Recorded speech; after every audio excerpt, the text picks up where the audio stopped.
শোনেন, তারা 15 বছর দেশ শাসন করেছে, আমি 7.5 বছর জেলে ছিলাম। 67 দিন আমাকে রিমান্ডে রাখা হয়েছে। এত দফায় দফায় কারাগারের কাহিনী বলার সময় তো এখন নেই। জুলাই আন্দোলনে যে কয়েকটা দিন ছিলাম, জাস্ট ছোট্ট একটু, যেহেতু আন্দোলনে জুলাইয়ের কারাবন্দীদের স্মৃতি, আমি আমার জুলাইয়ের কারাবন্দী কারাদের সাথীদের সাথে ছিলাম, সেটা আমি একটু ছোট্ট করে বলি। জুলাইয়ের দ্বিতীয় সপ্তাহে যখন ছাত্রদের আন্দোলন তুঙ্গে চলে গেল, জামাত ইসলামের পক্ষ থেকে সিদ্ধান্ত নেওয়া হলো যে এই আন্দোলনের ছাত্র তো আছেই, আমরাও কিন্তু মাঠে নেমে কর্মসূচিতে সাহায্য করব। আমাদের আমির ডক্টর শফিকুর রহমান হজের সফরে ছিলেন, উনি 17 তারিখে দেশে ফিরলেন। 18 তারিখে আমি সেক্রেটারি জেনারেল হিসেবে সাংবাদিক সম্মেলনে কর্মসূচির প্রতি সমর্থন ঘোষণা করে আন্দোলনে ঝাঁপিয়ে পড়ার আহ্বান জানানো হলো। এর আগের থেকেই আহত, নিহত, হসপিটালাইজড মেডিকেল টিম সব গঠন করা হয়েছে, তারা আমাদের ভাইরা দায়িত্ব পালন করছে। ওই দিনেই আমাকে লোকেরা বলছে তোমাকে কিন্তু গ্রেফতার করা হবে, যেহেতু সাংবাদিক সম্মেলনে আমি বক্তব্য রেখেছিলাম। আমি ওই দিন গভীর রাতে তো ধীরে ধীরে সব টেলিফোন করা যাচ্ছে না, নেট নাই, ধীরে ধীরে সব দেশ লপস হয়ে যাচ্ছে।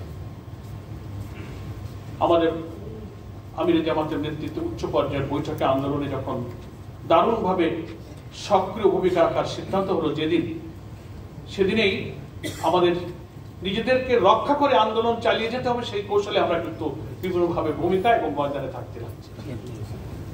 19 তারিখ রাত্রে, 19 জুলাই, এর 2 দিন আগে থেকে কিন্তু আমার বাসা হচ্ছে উত্তরায়। উত্তরার আন্দোলন কিন্তু চরম উত্তাল অবস্থা, নিহত, পুলিশ মিছিল নিষ্ঠুরভাবে গুলি করছে, হত্যা করছে। আমার ছেলে ঢাকা বিশ্ববিদ্যালয়ের ছাত্র, সে আহত হয়ে কাঁদতে কাঁদতে ছুটে এসে বলছে, আব্বু দুপুরবেলা, আব্বু তোমরা কি আমাদের জন্য কিছু করবো না? আমার ছোট ছেলেটা, 4 ছেলের মধ্যে ছোট ছেলেটা ঢাকা বিশ্ববিদ্যালয়ে পড়ে। তো আমরা বলছি, আব্বু আমরা তো আছি তোমাদের সাথে, তোমরা আন্দোলন চালিয়ে যাও। আমার ওয়াইফ বলছে, তোমাকে কিন্তু আজকে রাতে গ্রেফতার করে নিয়ে যাবে, তুমি বাসা থেকে সরে থাকো। আমি কোথায় যাবো? একটা বাসা থেকে আমি এখন কোথায় যাবো? রাত 2টা 2:30টার দিকে দেখি যে আমার মা অসুস্থ, কারাগারে থাকা অবস্থায় আমার আব্বা ইন্তেকাল করেছিলেন। মাকে আমি ঢাকায় নিয়েছিলাম আমার কাছে, আমি যেহেতু পরিবারের বড় ছেলে। মাকে বললাম যে তুমি আমার সঙ্গে থাকো, আমার কাছে চলো। রাতে তো ঘুম হয় না, প্রায় 80 বছরের মা আমার ঘুমাতে পারে না। নিচে অনেক গাড়ি আমার বাসা ঘেরাও করে ফেলেছে, ডিবির গাড়ি, ওরা টের পেয়েছে। আমার মা, আমার বড় বোন আমাকে সে ডেকে তুলছে, আমার স্ত্রী, যে তোমাকে এখন হয়তো নিয়ে যাবে, দেখো নিচে। আমার 6 তলা থেকে তাকিয়ে দেখছি রাস্তায় সমস্ত বাড়ি ঘেরাও করা। দারোয়ানকে দরজা খুলতে বলছে, গেট, দারোয়ান খুলবে না। জোর করে ডিবির পুলিশরা তাকে তালা ভেঙে ঢুকে সে দারোয়ানকে নিষ্ঠুরভাবে আগে নিচে পিটিয়েছে, চরমভাবে পিটিয়েছে। তারপরে সে উঠে এসে আমার কলিং বেল দিয়েছে। আমি নামাজে ছিলাম, শেষ রাতের নামাজে ছিলাম। বেল বাজাচ্ছে, আমার ওয়াইফ বলছে তুমি নামাজ শেষ করো, তোমাকে নিয়ে যাবে। আমি নামাজ সংক্ষিপ্ত করে দরজা খুলে আমাকে ডিবির অফিসাররা দেখে বলছে, হ্যাঁ এই তো বড় সাহেব, আপনি কিছুদিন আগে জেল থেকে আসলেন না? হ্যাঁ আমি তো জেল থেকে আসলাম। আমার জেলেই তো আমার জীবন গেল। মানে 5 মাস আগে, আমি ফেব্রুয়ারিতে জেল থেকে বেরিয়েছি, 24-এ। মার্চ, এপ্রিল, মে, জুন, জুলাই, 5 মাস হয়ে পারে, বাসা সব উঠে গেছে। তা আমাকে বলছে যে উত্তরায় যত সংঘাত, মারামারি, খুন খারাপি, পুলিশ হত্যা হচ্ছে, এগুলো তো আপনি অর্ডার দিয়ে করাচ্ছেন। তা বলছি, আপনি কি বলেন? আপনি তো আমাকে বাসায় পেলেন, এগুলো কারা করাচ্ছে আপনি বলেন? কারা করছে সে খোঁজার দায়িত্ব আপনাদের, আপনি খোঁজেন। তর্ক বিতর্ক হলো। আমাকে বলছে আপনি প্রস্তুত হন, আপনার ওষুধপত্র পোশাক নিয়ে আপনাকে চলে যেতে হবে। বসেন, আমি রেডি হই। তাকে বসতে দিলাম। মা তো খুব কান্নাকাটি শুরু করেছে। 7.5 বছর জেল, বের হই, আবার বের হই, আবার গ্রেফতার হই। মানে পরিবারের মধ্যে সবসময় একটা ট্রমার মধ্যে থাকে। আমাকে কান্নাকাটি করছে। আমি মোটামুটি প্রস্তুতি নিয়ে মাকে একটু সান্ত্বনা দিচ্ছি যে মা, পুলিশকে বলছে যে বাবা তুমি কেন নিচ্ছ, আমার ছেলে তো নিরপরাধ, সে কিছুদিন আগে জেল থেকে আসলো। তারা বলে না চাচি নিয়ে যাই, কিছু হবে না, তারা যা বলে তাই।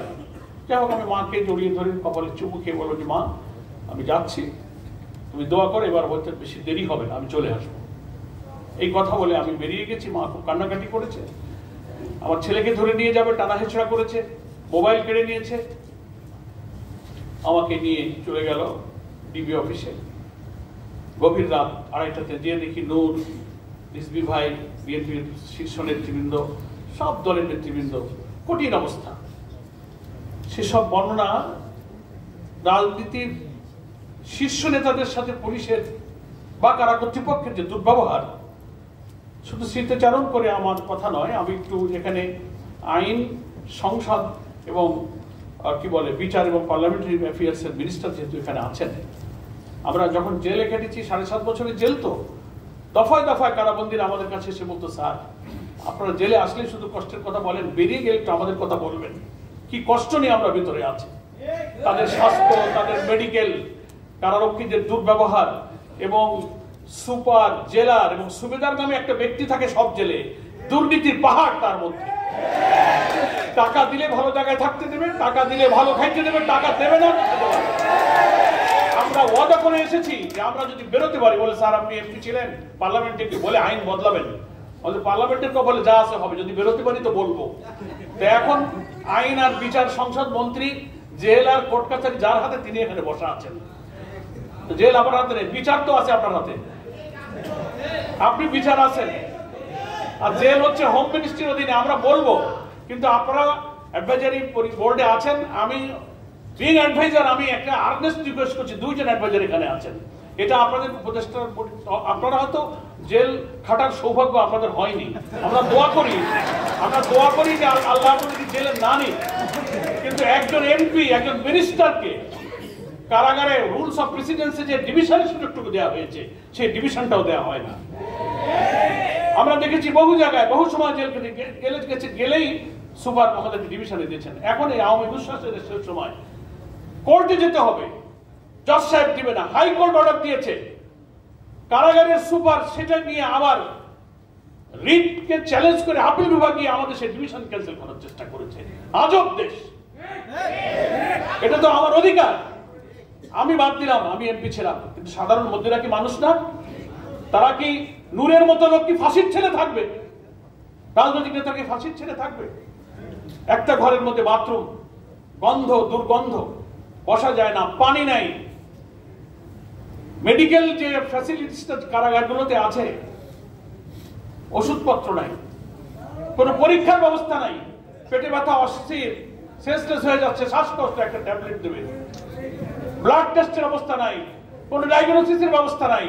আমি মনে করি সরকারের এখনই একটা সময়, রাজনৈতিক দলের লোকেরা ক্ষমতায় গেলে, নুরুর কথাই ঠিক, প্রত্যেক দলের একটা পেটোয়া বাহিনী থাকে, সেই দলের শাসন ক্ষমতাকে রক্ষা করার জন্য এই বাহিনী, তারা দল কাজে লাগায়।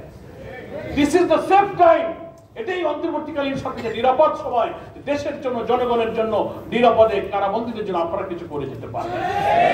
আমি খুব শঙ্কিত যে কোন দলীয় সরকার আসলে কারাবন্দীদের নিরপেক্ষ, নিরাপদ, স্বস্তির ব্যবস্থা তারা কিন্তু করতে পারবে না।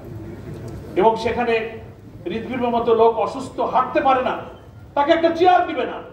নিপুণ রায়ের কথা বলা হলো, নজরুল ইসলাম খানের মতো স্ট্যান্ডিং কমিটির মেম্বার, তিনি অ্যাম্বাসেডর ছিলেন, আমির খসরু মাহমুদ চৌধুরী, সব আমরা এক জায়গায় বসেছিলাম ফ্লোরে। কি আজব ব্যাপার! আমাদের মানে ডিভিশনের জন্য ডিসি কে বলতে হবে ওখানে বসে থাকে। তো শেষ পর্যন্ত জুলাইয়ের এই গ্রেফতারে 19-এ গ্রেফতার হলাম। হাসিনা যেদিন চলে গেল, কোথায় গেল? যেখানকার মাল সেখানে চলে গেল। তার পরের দিন 6 তারিখে আমরা মুক্তি পেলাম। আমরা বিএনপি, জামাত, গণ অধিকার, অন্যান্য বৈষম্য আন্দোলনে যারা আসতাম, সেখানে আমাদের সাথে ছিল, নিষ্ঠুরভাবে খারাপ ব্যবহার করছিল। আমরা সব 6 তারিখে আলহামদুলিল্লাহ বেরোতে পারলাম। আমার অনুরোধ থাকবে আজকের এই স্মৃতিচারণে যে আমি এবং আমার চেয়ে যারা উচ্চ পর্যায়ের শীর্ষ নেতা, তাদের চাচেও খারাপ ব্যবহার করা হয়েছে।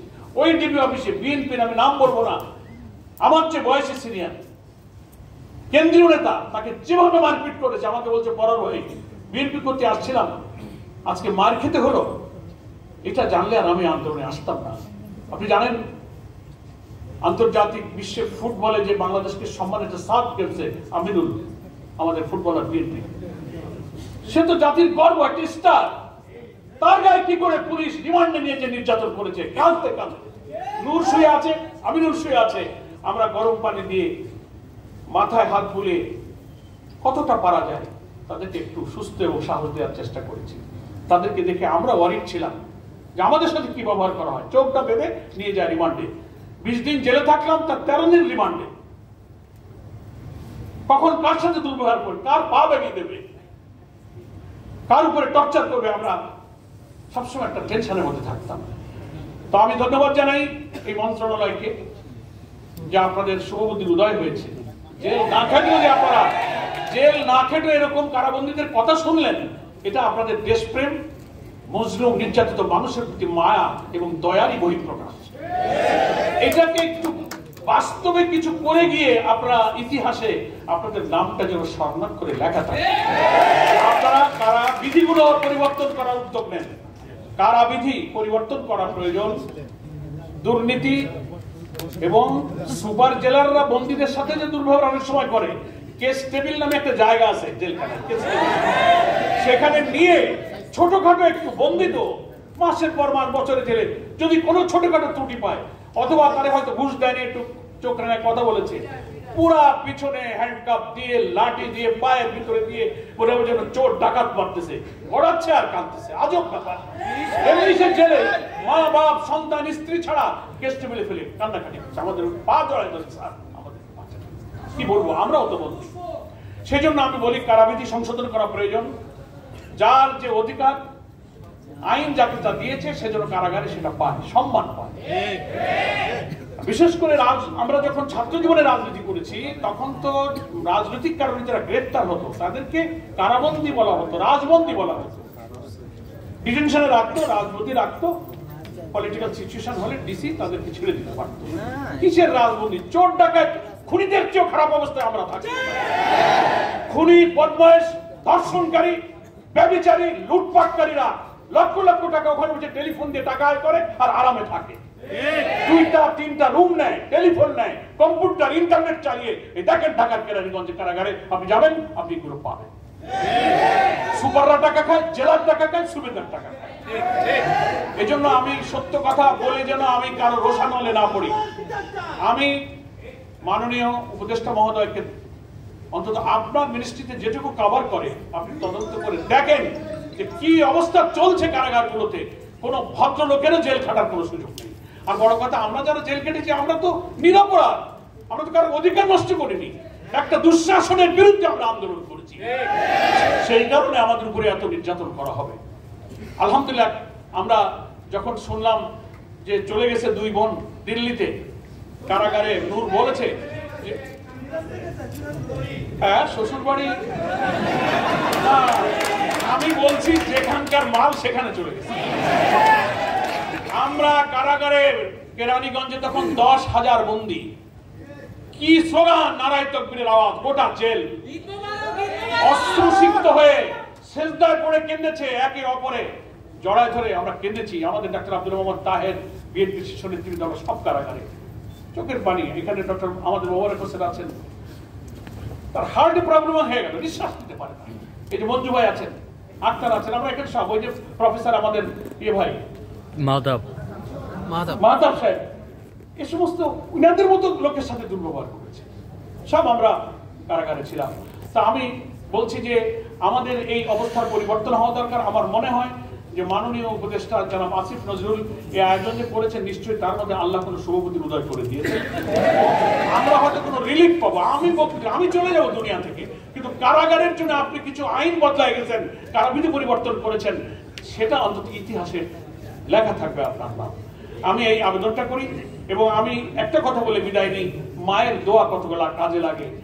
আমার মা 19-20 দিন তো শেষবারে আর কি, 7.5 বছর শেষ 20 দিনের কথা বলছি, মাকে তো বলে আসছিলাম যে মা এবার আর বেশি দেরি হবে না। তো যেদিন আমরা খবর পেলাম বিকালে যে সব চলে গেছে দেশ ছেড়ে, রাজধানী ঢাকায় আনন্দের উল্লাস চলছে, ঈদের আনন্দ। টেলিফোন নিয়ে আসছে জেলার সুপার, স্যার কথা বলেন, 8টা 9টা ফোন, এমনি তো ফোন পাওয়া যায় না। তো নূর বলল আমরা সব বাসায় ফোন করছি, দলের নেতাদের ফোন করছি, খবর নিচ্ছি। প্রথম ফোন মাকে দিলাম। তো মাকে আমি বললাম, মা তুমি কেমন আছো? মা বলে ভালো আছি। তো আমি বললাম যে তোমার কি মন টন খারাপ? বলে না, মন খারাপ না, লোকেরা বলেছে যে তোমার ছেলেকে এবার ধরেছে, সে আর বেরোতে পারবে না। আর আমি বল তুমি কি বলেছো? বলে আমি বলেছি আমার ছেলেকে বের করে বাংলাদেশ নতুন স্বাধীন করে আমি খুলনায় নিয়ে যাবো। আমি বললাম মা তোমার দোয়া কবুল হয়েছে, আমার দেরি হয়নি, 20 দিন হয়েছে, আমি আসতেছি। আমার স্ত্রীকে বললাম তুমি কোথায়? বলে আমি পল্টন শাহবাগ রিক্সায় ঘুরছি আর ঈদের আনন্দ দেখছি। এই অনুভূতি ছিল কারাবন্দী সকল মানুষের। সেই দুঃশাসন বিরোধী, ফ্যাসিবাদ বিরোধী এই আন্দোলনের কারাবন্দী আমার কারা জীবনের সাথীদেরকে আমি ধন্যবাদ জানাই। আমাদের জীবনে এই কালো দিন যেন আর ফিরে না আসে। অন্তর্বর্তীকালীন সরকারের কাছে আমরা কারাবন্দীরা সেই সুরক্ষা চাই। আর একটা সরকার আসলে রাজনীতির প্রতিপক্ষের অপরাধে যেন ওই কালো দিন আমাদের ভাগ্যে ফিরে না। সকলকে ধন্যবাদ জানিয়ে আমি আমার বক্তব্য শেষ করছি। বাংলাদেশ জিন্দাবাদ। অসংখ্য ধন্যবাদ। এ পর্যায়ে বক্তব্য প্রদানের জন্য বিনীতভাবে আহ্বান জানাচ্ছি